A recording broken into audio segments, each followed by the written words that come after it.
जय हिंद सभी स्टूडेंट को। तो आज बात करते हैं प्रश्नावली 3 का। तो दो चर वाले रैखिक समीकरण युग्म। तो इस प्रश्नावली में अपन सबसे पहले पढ़ेंगे दो चर किसे कहते हैं और चर किसे कहते हैं और रैखिक समीकरण युग्म किसे कहते हैं। तो सबसे पहले अपन ने प्रश्नावली 1 हल की, फिर प्रश्नावली 2 कंप्लीट की। आज से शुरू करें प्रश्नावली 3। इसका पार्ट नंबर फर्स्ट है। तो ये कम से कम अपन 3-4 पार्ट में इसको भी ख़त्म करें। 4 से लगभग ऐसा समझ के चलो कि 10 पार्ट इसकी मान लेना। तो दो चर समीकरण वाली प्रश्नावली में से इसमें से एक भी क्वेश्चन आपका बाहर नहीं जाए। हम एक एक क्वेश्चन भी आपको कहीं बाहर नहीं जाने देंगे, हर एक प्रश्न करवाऊंगा हल। तो इससे पहले तो आज ओनली इसका परिचय पढ़ेंगे और कल की क्लास में भी इसका परिचय पढ़ेंगे और तीसरी क्लास से इसका क्लास में सॉल्यूशन करेंगे। ठीक है, तो देखो चलते हैं सवाल नंबर 1 पे। तो सबसे पहले क्या है, प्रश्नावली कौन सी थी अपनी, दो चर रैखिक समीकरण। देखो एक तो होता है चर, ठीक है।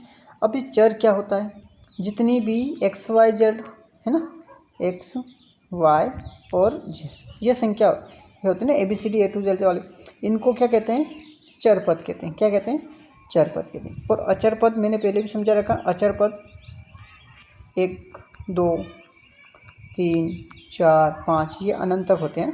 तो इनसे अभी तक अपने कोई काम नहीं है इनसे। इस चैप्टर में बस ये चर वाला पढ़ेंगे और चर और रैखिक बहुपद, दो चर वाले रैखिक बहुपद। अब देखो ये तो चर है, अगर मैंने यहाँ पे लिखा 2x + 3 = 5, तो ये दो चर वाला रैखिक बहुपद है क्या, नहीं है ना। तो ये दो चर वाला रैखिक बहुपद नहीं है। अगर इसकी जगह ऐसा होता 2x + 3y = 5 होता, तो ये दो चर वाला रैखिक समीकरण हो जाता।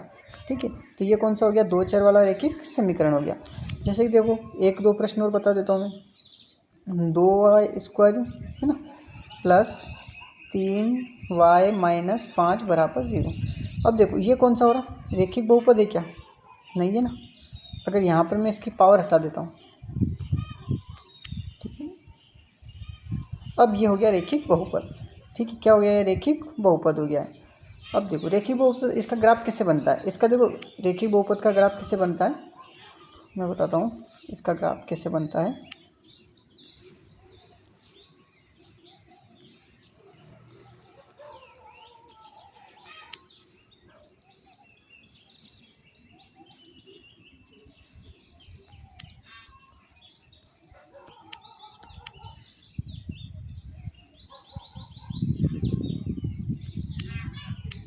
ठीक है, अब देखो इसमें क्या होता है, ये थोड़ा सा ना, ये x, इसको छोड़ो पहले तो,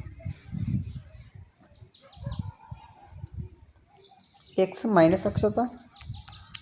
ठीक है, ये माइनस एक अक्ष होता है, ये माइनस, और ये प्लस वाला होता है। और ये नीचे y होता है, ये माइनस का होता है और ये प्लस का होता है।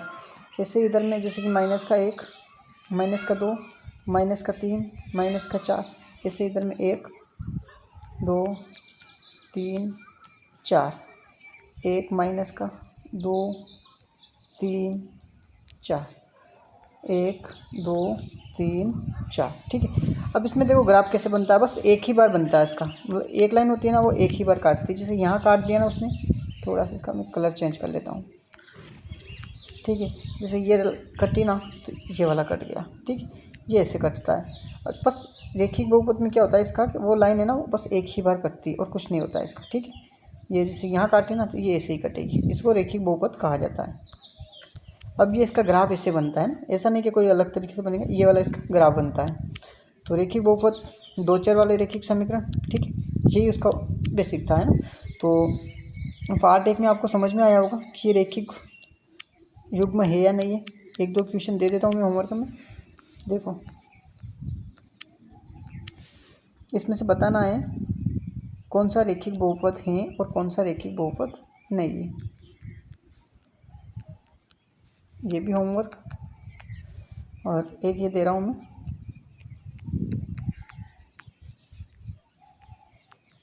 ये इन दोनों में से बताना है कि रैखिक बहुपद कौन सा है।